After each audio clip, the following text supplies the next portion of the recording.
Guys, gusto ko lang pong i-remind sa inyo guys na bago ako magsimula sa ating klase, na gagawa po tayo ng mashed potato and grilled pork chop or pan-fried pork chop sa activities natin ngayong Thursday or Friday. And guys, take note po guys. Panoorin niyo po na mabuti ang video ito, tapusin niyo at saka ulit-ulitin niyo pong panoorin kasi po hindi na po ito katulad ng types of cuts na madali lang gawin. So kailangan ito po ay involved po dito ang pagluluto at saka yung pagmamash natin ng potato. So kung ano po yung mga ingredients na ibibigay namin during sa activities niyo, yun po yung gagamitin ninyo po pagdating doon sa activities ninyo. Take note guys, lahat po ng papadala naming mga items, ayun po yung enough lang po para sa activities nyo. At saka yung iba naman tulad ng mga paminta, ay hindi lang po isang gamit lang. Nagamit din po kayo sa mga ibang recipe noon. Yun lang po. Hi guys. Magandang araw sa atin ulit. Ito yung lesson 5 natin sa cookery. So ang gagawin po natin o ang pag-uusapan natin dito, ito po yung types of soups. Kasi tapos na po tayo dun sa mga method at saka introduction natin. Tapos yung cross-contamination, tapos na po tayo dun. Dito naman po tayo sa types of soups. Now, ito po yung pang-5 araw sa ating lesson. So, isa din po itong presentation pagdating nyo sa activities ninyo, ang paggawa ng soup. At meron lang po kami ibigay na specific na isang klaseng soup na ipapagawa po sa inyo, which is yung vegetable soup.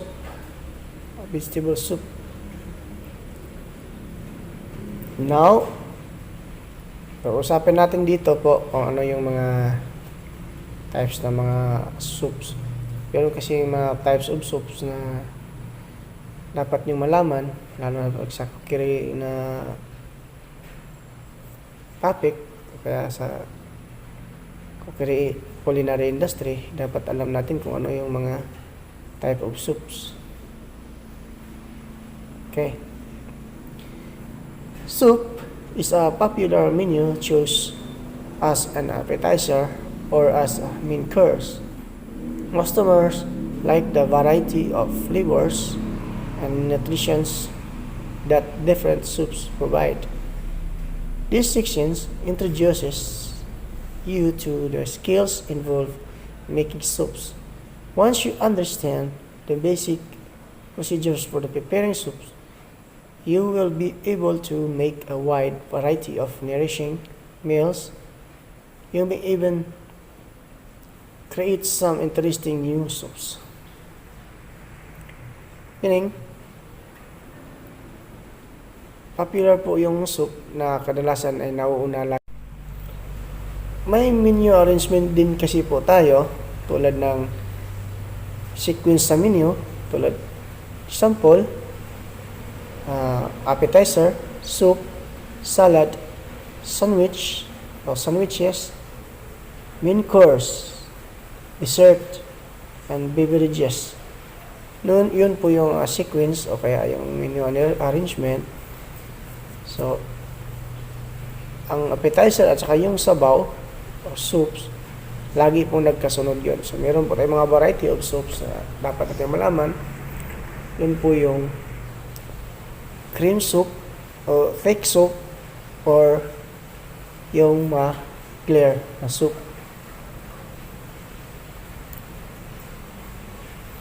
Ngayon, dito tayo sa clear soups. A clear soup is made from clear stock or broth. Clear soups are not thickened broth. Sometimes called bouillon is made from simmer meat and vegetables. Vegetable soup is made from clear stock or broth that has been seasoned and may include meat. Okay. Yan muna tayo. Yung clear soup, yun po yung mga pagkain na hindi natin ginagamitan o sabaw na hindi tayo gumagamit ng mga thickening agent. Sabaw na walang roux, sabaw na walang cream, which is, yun lang po yung sabaw na galing lang ang katas sa stock and saka sa meat or sa buto na isang pagkain. Tulad ng karning baboy. So, halimbawa, gagawa kayo ng sinigang. That is a part of a clear soup. Gawa kayo ng tinulang manok, chicken soup. Ganoon po. Then, meron din mga vegetable. Bibigyan ko kayo ng example, yung sa atin, yung kalalasan natin kinakain. Mga lauoy, yun po ay part of the clear soup. Okay? Vegetables and a starch such as potatoes, rice, or noodles, a concentrated clear soup that is made from rich broth is called a consommé. Okay. Clear soups are made primarily of broths that can stand alone as a dish. Broths are more flavorful than stocks because the meat, not merely the bone, is simmered along with other ingredients. A broth will have even more flavor when stock rather than water. It is used as the liquid ingredients of the soup. Pag sinabi ko kanina, na mas malasa at saka mas lalong may flavor ang isang soup kasi po hindi lang po siya galing sa bones o kaya sa isang part lang ng karne, kundi po ay siya po ay galing sa meat of the animals. So tulad ng manok, halimbawa, magtinula nga kayo, kasama na yung buto doon sa manok, sa drumstick, o kaya mga wings, kasama na po yun yung buto doon. So, meaning, yung flavor is more than the only sa buto lang, o kaya sa bones, o bone. At ang tinatawag nating consommé, yun po ay galing sa ground meat. Take note po, ang consommé is from ground meat na karne ng baka or pork na hinahayaan lutuin ng mahabang panahon o kaya ilang oras. It's a process of a long period of time na may mga ingredients siyang aromatic flavor tulad ng mirepoix, leeks, and also the white eggs or white eggs.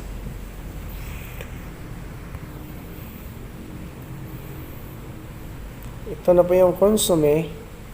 Is made from stock of broth. That broth is reduced to evaporate some of the water. This makes the liquid more concentrated. A consommé's strong flavor is its most important characteristic or feature. Second to its richness, however, is the charity of the consommé. To clarify, a consommé means to remove the particles as they float to the top. This way, the particles do not cloud the consommé and it remains clear, because a consommé must be completely clear. Starting with the best broth is very important. Di ko napakita sa inyo dito ang proseso ng consommé At saka hindi rin namin ito ipapagawa sa inyo during sa assessment o kaya sa activities. But I'm gonna explain about the consomme and how to make it. Ang proseso ng consomme, yun po yung simmer process and low heat process na pinagsama-sama ang lahat ng ingredients, i-marinate, and then ilagay sa isang casserole o kaya sa isang cooking pan o cooking pot o soup pot, and then ilagay ang tubig kasama ang consomme at hayaan siyang simmer, and slowly aangat siya ng aangat. Tapos habang siya po ay umaangat, kailangan mo pong butasan ang kaniyang gitna para maiwasan na magkaroon ng particles. Kasi kapag nagkaroon siya ng particles, yung particles pagsala natin, yun po ay masasama doon sa sabaw. So, kailangan natin ingatan na yung particles ay titigas din siya kasama sa buong ingredients para po magiging clear ang sabaw ng consomme. At pagkatapos noon, ang consomme ay medyo expensive nga siya, pero yung laman o yung ground meat na niluluto natin ay tinatapon din natin pagkatapos. Kumbaga wala nang kwenta yung karne doon. Kinuha lang natin yung katas ng karne at saka ginawa nating sabaw at yun na po yun ang consomme. At ang consomme ay isa sa pinakamahirap na gawin sa lahat ng sabaw. Sa most of my experience, hindi siya madaling gawin kasi po, kailangan mo siyang bantayan. Kapag hindi mo kasi siya bantayan ng mabuti, ang mangyayari sa consomme ay yung mga particles niya ay sasama sa tubig at hindi siya mabuo kasama doon sa lahat ng ingredients. Kapag nangyari yon, gagawa ka ulit ng bagong consomme, tapos gagawa ka ulit ng maraming, o kaya mag-order ka ulit o ibibili ka ulit ng maraming ground meat para makagawa ng consomme. So, kailangan ingatan ang paggawa ng consomme. Ganun po kahirap gawin ang consomme. Vegetable soups. Vegetable soup is one of the most easiest clear soups to prepare, but you must still pay attention to details. Meat-based stocks or broth is used most often. For vegetarian soup, use a vegetable-based stocks or broth. Make sure you cut all the vegetables with about the same size so that they will cook evenly.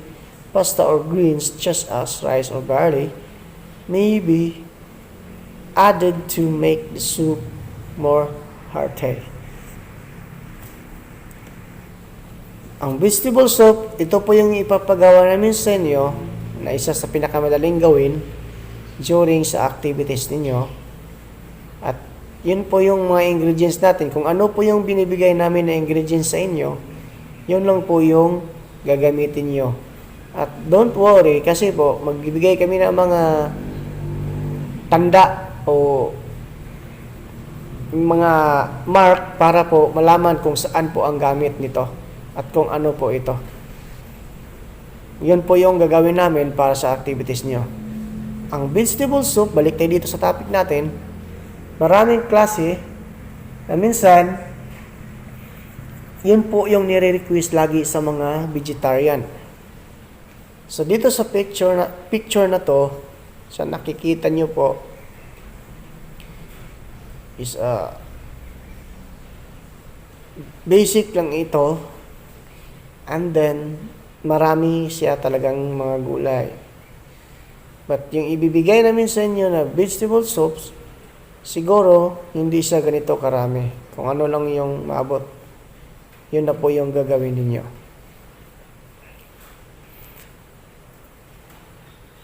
Pay attention sa ganon. thick or thick soups. A thick soup is not clear or transparent. Thick soups include a thickening agent such as roux, cream, or vegetable puree. Thick soups, just cream of chicken or cream of mushroom are examples. So, meron po tayong mga thick soups na ginaluto o niluluto na ginagamitan po natin ng thickening agent tulad ng roux o kaya cream. But mostly na sa mga cream soup, ang ginagamit po natin ay cream lang. And then, pag kailangan natin magdagdag ng konting roux naman. But basically, ginagamitan talaga siya ng cream. And or vegetable puree. Yung vegetable puree, yung biniblend na, ang mga gulay, tulad ng cream of broccoli, palagay natin, kasi kailangan mo muna siyang i-blend para makuha natin yung texture ng parang creamy or fluffy. Then, mag-a-add tayo ng mga ingredients tulad ng roux o kaya cream. Thick soup such as cream of chicken or cream of mushroom. Yan po yung kadalasang mga example dyan. Yung cream of mushroom, cream of asparagus, cream of broccoli, and then cream of chicken. Thick soups differ from clear soups because of the thickening agents that added to them. So, hindi sila parehas, no? Diferensya talaga sila. Si clear soup ay wala pong thickening agent. Cream soups, which are the most common thick soups, are often thickened with roux or made with cream or milk. Milk thins the soup, or cream adds richness without thinning the soup. Cream soups can be made from leafy or soup vegetables, such as broccoli, asparagus, or spinach. Hard vegetables include squash, or roasted or red peppers may also be used. But kadalasan sa mga gamit po natin doon sa thick soup na ginagamit, sinasabi natin thick soup, yun po yung mga broccoli, asparagus, mushroom, meron din tayong pasta dyan. Ilagay natin yung supas, kapag nilalagyan niyo po ng cream yun po ay part of the cream or thick soup. Thick soup.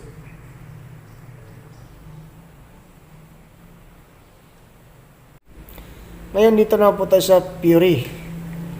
Puree soups. Soups that are taken by grinding the soup's main ingredients in a food processor or blender are called purees. Split pea, navy bean, or navy bean, and butternut squash soups are examples.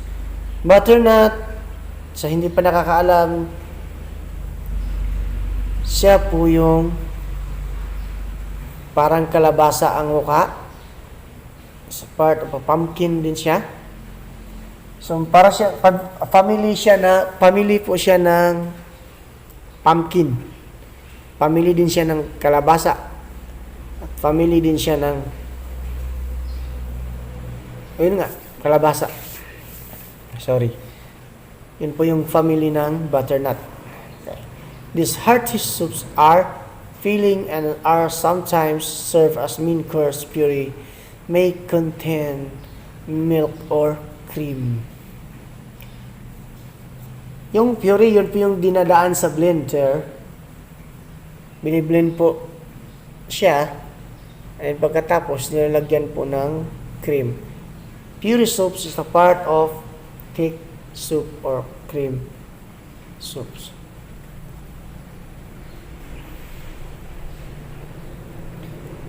Ayan, cream soups. Maraming klase ang mga cream soups. A cream soup is a velvety, smooth, thick soup. And kung makikita nyo sa picture, kasama na lahat po ay naka-puree. Hindi pwedeng magiging cream kung hindi siya naging puree. Cream soups are made with cooked vegetables that are sometimes puree. Pureeing Soup requires the vegetable to be cooked to a tender consistency so that they are easily molded into the soups. To fold means to stir gently. Cream soups may also be made with rich chicken broth. Okay. Tayo po gumagamit ng soup na mga cream soup o clear soup. Una muna tayo ulit sa clear soup. Pag gamit po tayo ng clear soup, so doon po tayo kumukuha ng stock sa sarili niyang katas. Baga kapag nagpakulo tayo ng manok, lumalabas yung flavor. So yung flavor na yun, doon tayo kukuha para maging malasa yung pagkain natin sa clear stock. Pagdating naman po natin doon sa cream soup, kung halimbawa, gagawa kayo ng cream soup, then ingredients is chicken o kaya chicken vegetable soup. So siyempre, doon tayo kukuha ng ingredients sa galing mismo sa pinakuluan nating manok kasama yung laman. And then, nilagyan lang natin ng cream o kaya yung mga gulay at saka nagiging cream soup. Cream soup, okay?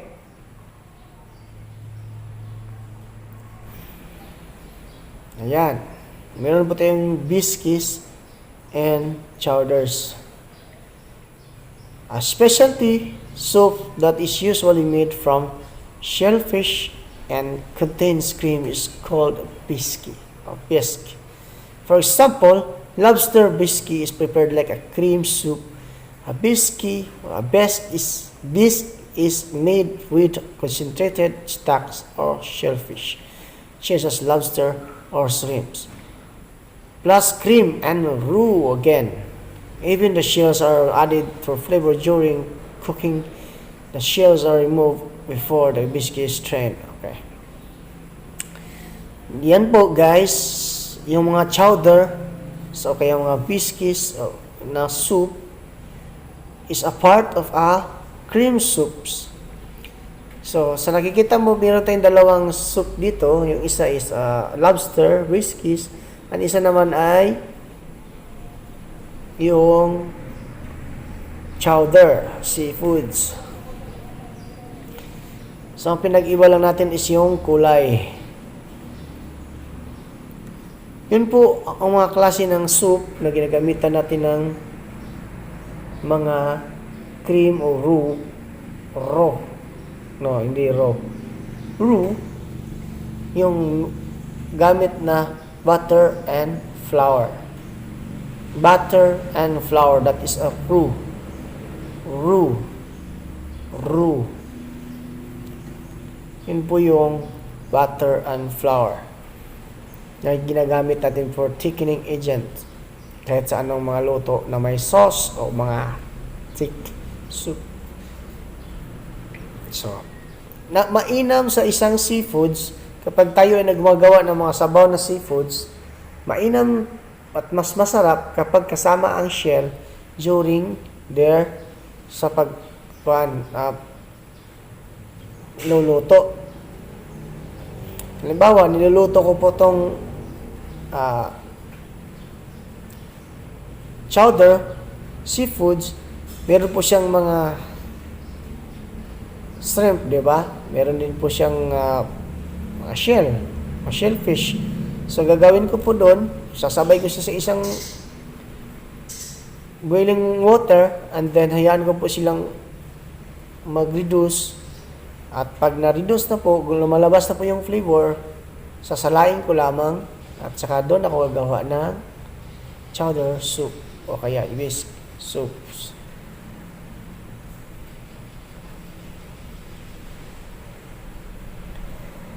Cold soups. Ito yung types of soup na kadalasan ang ginagamitan natin ng mga dairy product pinagalo-halo o kaya galing sa prutas. A cold soup is a specialty soup that may be cooked or uncooked. Okay. And then chilled.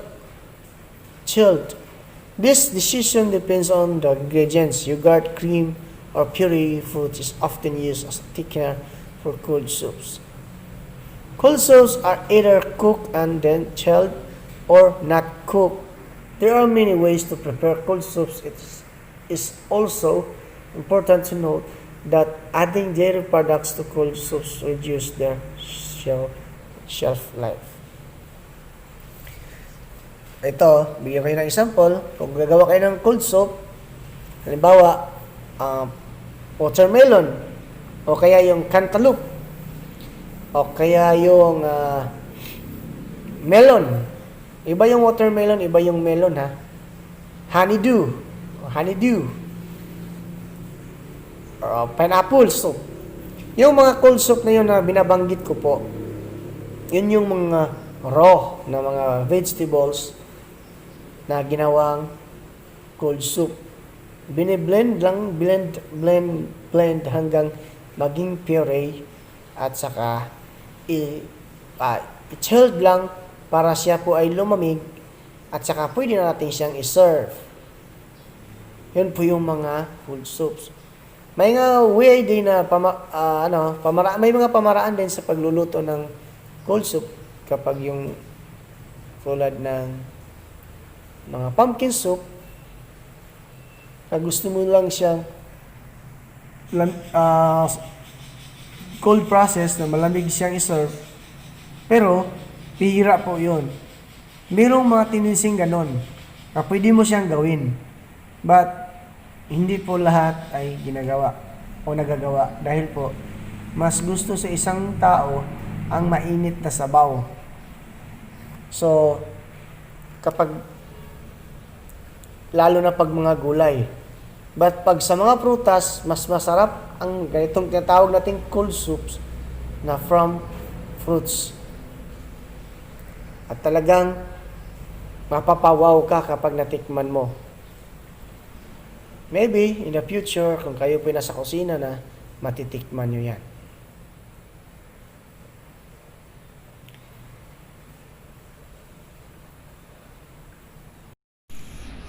Okay, meron pa tayong tinatawag na cooked cold soups. May isang klaseng cold soup na luto. Tulad na nasa picture, ito po yung vichy soie in a French word. Any hot soups may chilled or served cold.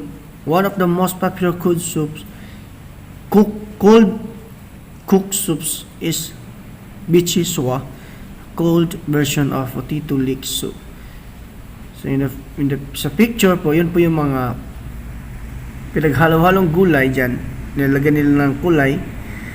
Kasama po din yung potato at saka yung leeks. Ano yung leeks? Yung leeks po guys, kadalasan ginagamit po sa soup yan. Mostly po sa stock din. Yun po yung ginagawa ng mga padagdag aroma sa isang stock para po siyang spring onion o sibuyas dahon na malaki at makapal ang mga dahon at hindi siya katulad sa sibuyas dahonan na pwede nating makain o mahalo sa pagkain tapos pwede natin makain. Yun po yun ay design po yun para sa stock kasi po napakatigas po nun, but napakaganda ng flavor pag nilalagay mo sa stocks. Yun po yung leeks. So okay, so yung leeks pwede din po siyang gamitin dito sa vegetable soup. Ano ba yun? Ang leeks po hindi nakakain na hilaw ha. Pwede siyang makain na luto pero napakanipis na hiwa. Kasi kapag sinasama mo na po siya sa isang pagkain, siya po ay maluto, so pwede mo siyang kainin. But kung hilaw po siya, napakatigas po nun. Dito tayo mag-focus sa isang soup na gagawin nyo po guys. Guys, take note and then paki-pay attention about this. activity. Ito yung part sa activity nyo na gagawin during sa Thursday and Friday. So now, papaliwanag ko sa inyo dito kung paano talaga siya gagawin para hindi po kayo maguluhan. Makinig lang kayo mabuti at saka pa ulit-ulitin tong part dito sa videong ito para maintindihan nyo po ng mabuti. So kung paano gumawa ng vegetable soups. Una, mag-prepare ka ng mga gulay.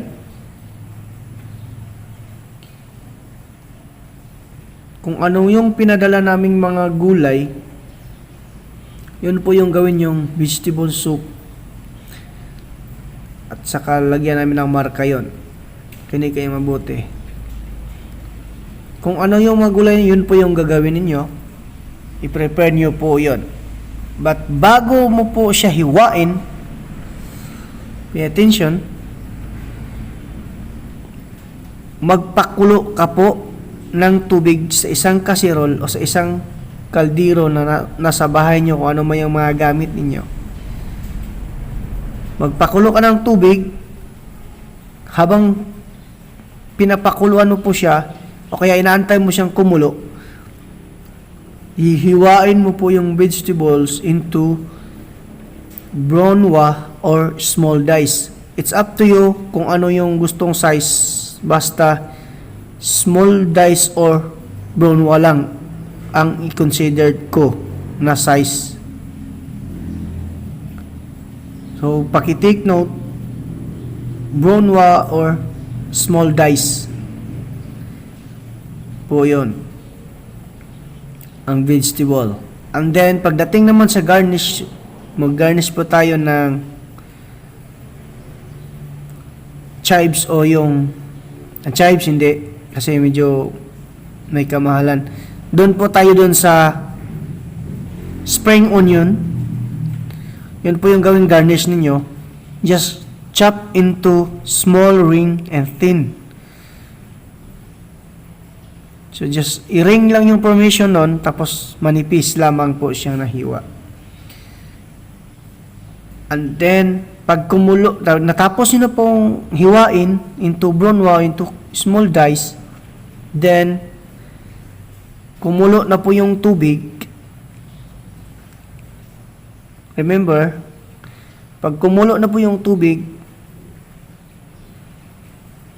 ilagay nyo po ang gulay.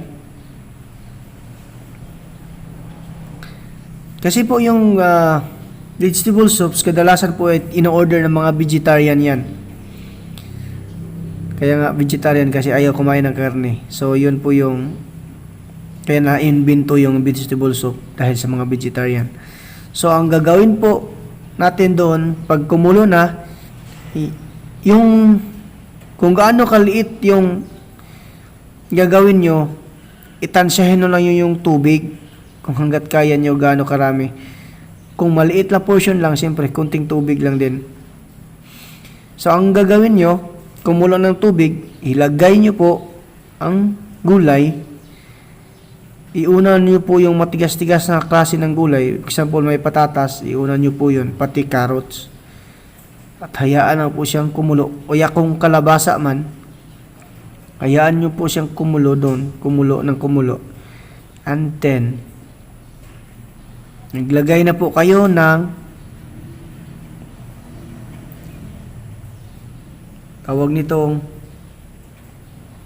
mixing bowl, soup bowl. Mag-prepare kayo sa gilid. Then, hayaan nyo munang maluto yung lahat ng mga gulay. At pagkatapos po ng maluto ang lahat ng gulay, maglagay ka ng onion. Ang onion is diced din ha. Hindi mo isabay ang onion doon sa pagpakulo kasi mawawala yung flavor kapag nag-evaporate na yung tubig. So pag nagkumulo na, nag-evaporate na, yung flavor ng onion is mawawala. So pag naluto na yung matitigas na gulay, isunod nyo yung ibang gulay na malalambot. Then, ilagay nyo po yung onion, at saka timplahan. Then, kung maglagay pa kayo ng ibang flavor, kung gusto nyo, lagyan ng mga tanglad o ano pa bang klase mga flavor, pwede nyo pong i-add yun para mas mapabango at saka mas mapalasa ang ating vegetable soup. At saka timplahan nyo po ng salt and pepper lang. Take note guys, sa European cuisine, hindi po tayo gumagamit ng preservative o kaya yung mga magic sarap. Hindi. So, salt and pepper lang, and then hayaan nyo mag-reduce ng konti hanggat makuha ninyo ang mukha na nandito sa picture. Tingnan nyo tong picture. Habang tumatagal kasi ang pag-reduce ng isang gulay, yung katas niya ay lumalabas at yung kulay niya ay lumalabas din. Kaya tingnan nyo, pumupula na po siya dahil naghalo-halo po ang ating gulay dito. So, kung ano yung mabigay namin sa inyong mga gulay, yun po yung i-reduce nyo lang po hanggang makuha ninyo ang ganitong mukha. At saka, pay attention, iwasan nyo rin pong malata yung gulay. Kaya hindi kailangan ng maraming tubig kapag maliit lang na portion ang gagawin. At pagkatapos noon, nakita nyo na, timplahan nyo na, then nakita niyo na may buhay na yung pagkain nyo, makikita nyo ganito na po ang mukha, hindi po ganito na pula-pula ha. Kung ano yung nandoon na gulay ang gamit, yun po yun ang resulta sa texture nun. Kaya yun, pag makita na po yun na medyo nag-reduce na reduce, then parang ganito na kung ano yung kulay. Kasi dito pumula to dahil ito sa bell peppers, tomato and carrots, marami pang nilalagay. So, yung sa atin siguro kung ano lang yung may bibigay naman. Tapos i-reduce niyo po hanggang makuha niyo yung pag-reduce na, yung timplahan. Pagkatapos ilagay sa isang soap bowl. Pagkatapos ng ilagay sa isang soap bowl, ang gagawin niyo po ay lagyan ng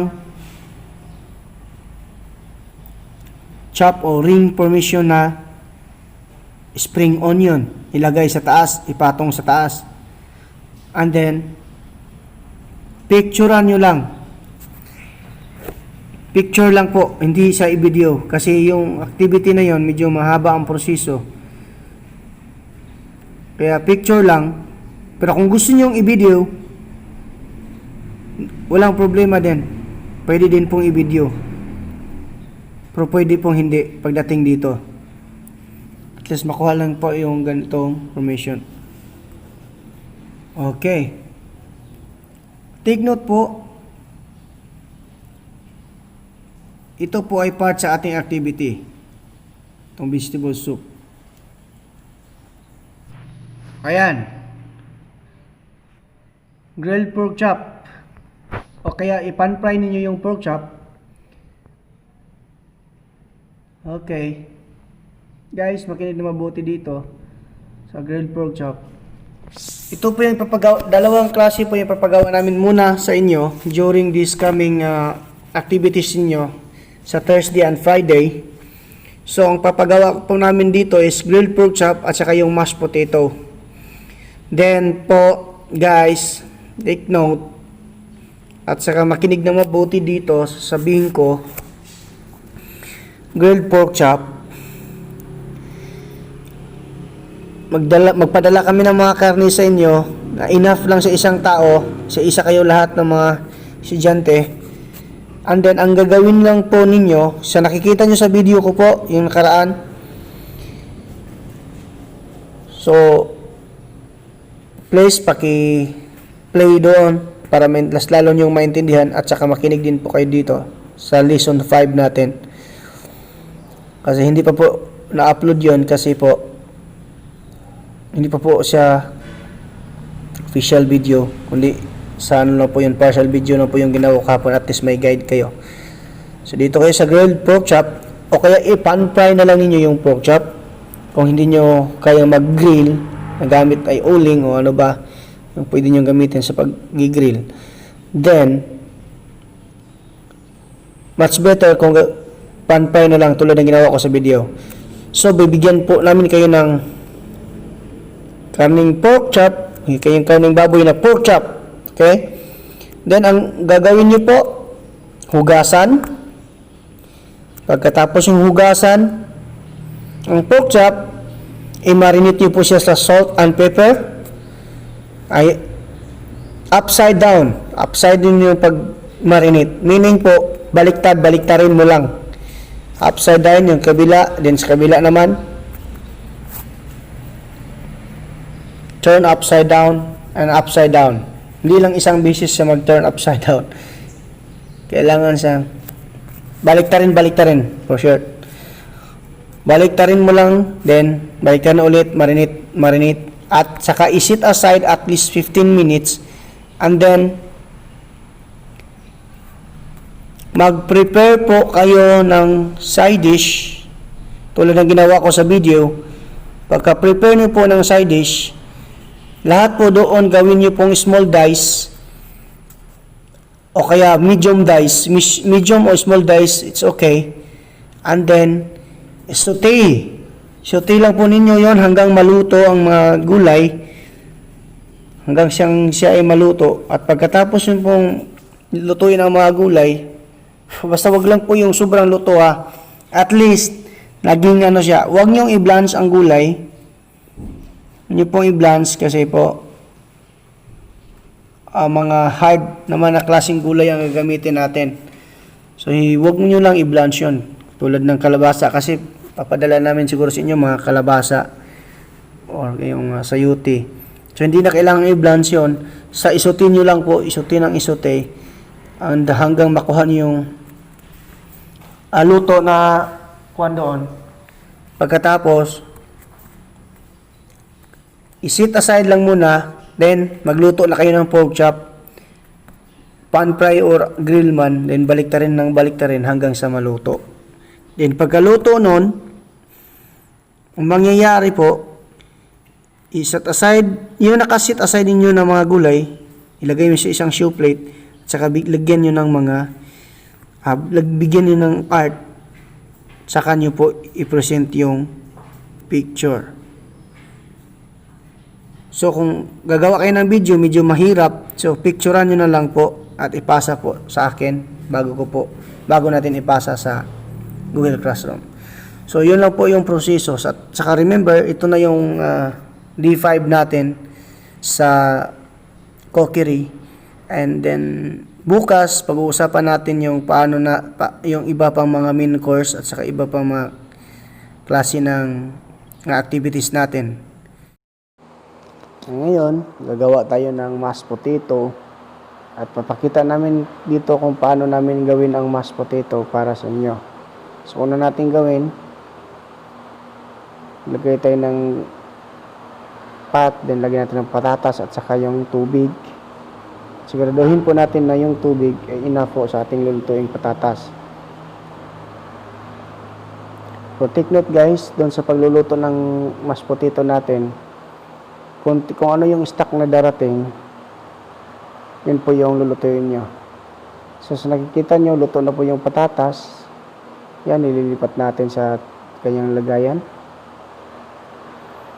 I-drain lang natin yan, then di natin siya basain ng tubig na running water, hindi natin siya i-running water. Then i-add natin yung butter at saka i-mash lang natin. Kung wala po kayong potato masher tulad niyan, so gagamit po kayo ng kahit ladle o kaya yung kutsara, kaya tinidor, anything na pwede mong gamit dyan. And salt and pepper usually, at saka yung gatas. Paghalo mo lang lahat hanggang makuha mo yung tamang texture. Ganun lang po ang paggawa ng mashed potato. So, tandaan niyo po, sa paggawa ng mashed potato,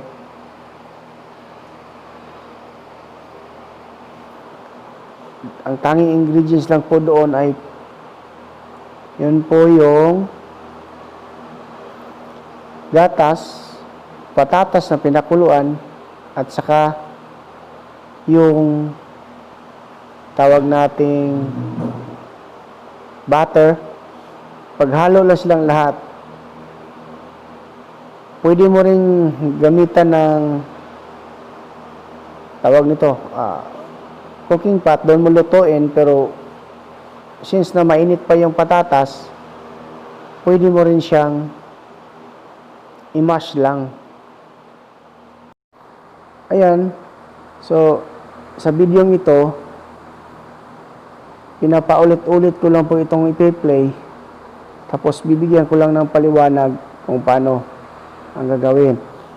So, ito po yung tamang guide para sa inyo mga bata, ang video ito. So, tingnan nyo na mabuti kung anong nangyayari sa patatas at paano ginawa. So, ang mangyayari po, siguro, tag 2 piraso lang kayo ng mashed potato. And then, mga ingredients, isaseparate ko po yung mga ingredients para sa mashed potato at kayo na bahalang gumawa kung paano yung gawin. At sundin lang nyo po ang nasa video natin, tulad nito. Sundin lang nyo po yan para magawa ninyo ng tama ang ating mashed potato. Ayan po sa video, panoorin nyo lang ng panoorin yung makuha niyo yung tama. Kasi po ang video ito yung pinakamaganda na napakadaling gawin at napakadaling sundin kung paano ang paggawa ng mashed potato. So, tulad na sinabi ko, magpapadala kami ng mga items na para sa inyo, pang mashed potato at saka yung grilled pork chop. So, dito sa video ito, tulad nito, itong sa huli, sa potato, yan po, yung perfect na dapat sundin nyo kung paano gawin. Anyway, ito ay kopya lang po sa YouTube kasi wala po talaga akong video magawa. Wala akong maibigay na guide na video ngayon kasi medyo busy na po. So, dito lang ako kumuha ng highlight from YouTube lang din. Ayan, pinaulit-ulit ko po ang video para maintindihan niyo po ng mabuti kung paano gawin. Saka, please lang po, pay attention sa mga sinasabi ko dito kung paano gumawa ng potato. So, yung official na natin diyan, official natin na ingredients na papadala ko sa inyo, yun lang po yung butter.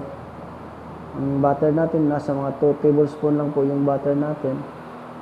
Then after that, yung gatas naman ay yung powder. Kasi po, kung magpadala po kami ng gatas na raw, yung hilaw na gatas, kaya yung fresh milk, then baka po masira kasi paghati-hati po kasi namin yan eh. So, ang mangyayari, masisira. So, ang gatas na talaga, pag nasa labas yan, tapos wala sa tamang temperature, kahit mga 4 na oras, ay wala na yan. Dangerous na yan. Nasa danger zone na yan. So, please, be guided na ang ibibigay namin sa inyo ay ang powder na milk. And then, pwede kayong mag-prepare ng warm water at ilagay nyo po doon ang powder milk, tapos halo-haloin lang nyo. O pwede rin yung boiling water na-boil na yung tubig para mas mainit kasama sa patatas. Kasi yung patatas, mainit din naman yun. Then ihalo lang yun ng ihalo hanggang magawa yung mashed potato. Tulad dito sa video. So yun lang po ang gagawin nyo. I-mash lang yun ng mash para magawa ang mashed potato. At ganun lang din pong presentation nun. Ilagay lang din nyo sa isang bowl na maliit and then Lagyan nyo ng parsley sa taas kung gusto nyo ng parsley. Kung wala namang parsley, pwede yung mga chives. Kaya yung spring onion na manipis na hiwa, pwede din yan sa mashed potato. Ayan, panoorin nyo talaga ng mabuti hanggang makuha nyo ang ideya kung paano gumawa ng mashed potato. At saka yung video natin sa Google Classroom, doon sa galing sa Spacity, yung i-upload namin sa Google Classroom, ay ipapasa namin o ipasok namin doon via link. Din po ay panoorin din po nyo doon kasi gumawa din po kami ng mashed potato doon during sa aming shoot. But kahit dito pa lang po ay matututo na kayo kung paano gawin ang tama ang mashed potato. And then yan po din sa grilled pork chop natin, tulad ng sinabi ko sa inyo, kailangang may art ang paggawa sa grilled pork chop para po may buhay naman yung product na papagawa ko sa inyo. Ayan po, ulit-ulitin nyo lang pong panoorin hanggang matapos ang aking video na ginawa. Guys, pasensya na talaga kayo kung medyo nabubulol po ako, pero yan talaga, baka po bulol talaga ako, kaya nabubulol. Pero ayan po guys, nakikita nyo, di ba? Minamash lang niya yung potato using the potato smasher. Kaya masher, but kahit kutsara pwede nyo gawin, o kaya sa mga malalaking ladle. Anyway, kahit anong klaseng material na pwede gamitin, gagamit nyo. Yan po yung mashed potato. Sana guys, naintindihan nyo na mabuti ang mga sinasabi ko dito. And then yung sa paggawa ng potato, at sana intindihin nyo rin po kung bakit ko pinaulit-ulit itong video ito para nyo makuha ng mabuti, kasi nag-jump up po tayo sa ibang topic. Dapat po lecture muna tayo pero hindi pwedeng mag-lecture ako nang hindi nyo makikita at hindi ko ma-explain sa inyo ang bawat recipe na gagawin ninyo, kasi po pag walang explanation at saka walang video na makikita, sigurado pong hindi nyo magagawa ang activity na ipapagawa namin sa inyo. Panoorin nyo lang po ng mabuti.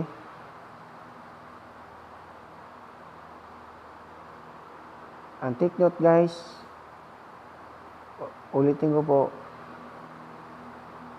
yung tawag nito yung natin, activities natin is Thursday and Friday lang. So discussion day natin is Monday to Wednesday. So dapat yung mga pinausapan natin sa Monday at saka to Wednesday, yun po yung magiging activity. Kaya nga hina-highlight ko to guys, itong mashed potato at saka yung pork chop. Kasi po, doon nyo po makuhaan ng technique, yung paulit-ulit na panood ng video, lalo na sa mga sinasabi ko dito. Yan po, diyan mo makukuha yung tama kapag pinapanood nyo ang mga video at mga tinuturo namin. Kasi wala po tayo sa actual, wala tayong appearance. Mahirap talaga tong sitwasyon natin. Sana intindihin nyo po ng mabuti ito. Yan po yung mashed potato. Guys, maraming salamat po sa inyo. Alam ko po, matatapos natin ang training natin kahit ganito lang po yung mga turo natin. Pero sigurado ako may matutunan kayo dahil po kayo ay tatalino at saka mga tips ng mga bata. Guys, maraming salamat sa inyo. Saka susunod naman natin mga topic, pag-uusapan naman natin yung sauce at saka yung types of stock or elements of stocks. So yan, ipagsasama-sama natin yung elements of stock doon sa sauce. Kasi baka nga next week gagawa na kayo ng mga sauce. At saka iba pang klase mga recipes. Ngayon, dalawa lang muna ang pinapagawa kasi po meron din po kayong BPP, kaya medyo mahihirapan kayo kapag magsabay-sabay ang lahat. So, dalawa lang. Kasi ang Kokiri po, dito sa Kokiri, mas mahaba yung klase natin kaysa doon sa ibang mga subject. Ayan guys, pag-aralan nyo nung mabuti yan. Ulit-ulitin nyo yan para maintindihan nyo po.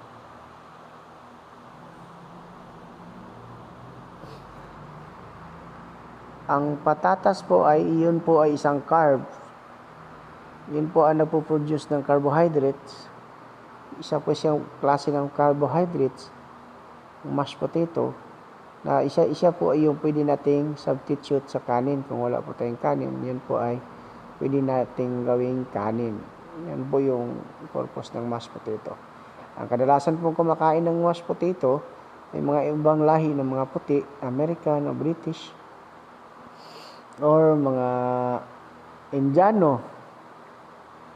But di katulad talaga sa atin na puro kanin. Sila talaga potato lamang.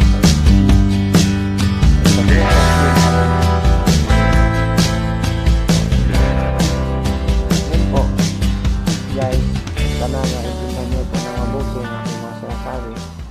Sana intindihin ko po mabuti kung bakit po pinaulit-ulit ang video na to. At ito po ay hindi aking video, ito po ay from the YouTube. Kinuha ko lang dahil wala po ako makitang ibang content, kundi ito lang ang mas magandang content na madaling gawin sa paggawa ng mashed potato. Yan guys, panoorin nyo na mabuti. Pinakulo lang yan hanggang naluto. At pagkaluto, nilipat sa isang strainer.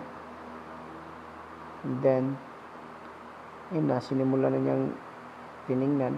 Ayan, nilipat sa isang strainer. At saka, nilagay sa isang bowl. Ganun lang ang gagawin nyo. Sundin nyo lang yung procedure dito. Lagay ang butter. Then, i-mash nyo lang. Para kasi, habang mainit pa yung mashed potato, tutunaw din yung butter. Ganun lang po ang gagawin. Napakasimple. Tapos, mag-a-add kayo ng gatas or salt. Salt o gatas, kahit saan mauuna dyan. Sundin nyo lang yung damang procedure nila. Tapos, ang garnish nyan, pwede po yung parsley. Kaya, spring onion. Ganun lang po ang gagawin nyo guys. Lipat isang bowl.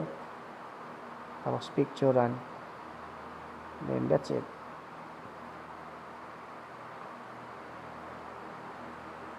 Okay? Maraming salamat ulit sa inyo. Sana may natutunan kayo dito sa lesson 5 natin sa Kokiri. Masaya ako na nagawa niyo po yung types of cuts. Napaka gandang bagay na kayo po ay nakapag-present at saka sa exam po niyo po ay nagawa din po kayo ng exam. Maraming salamat po sa inyo. God bless sa ating lahat mga students. Love you all.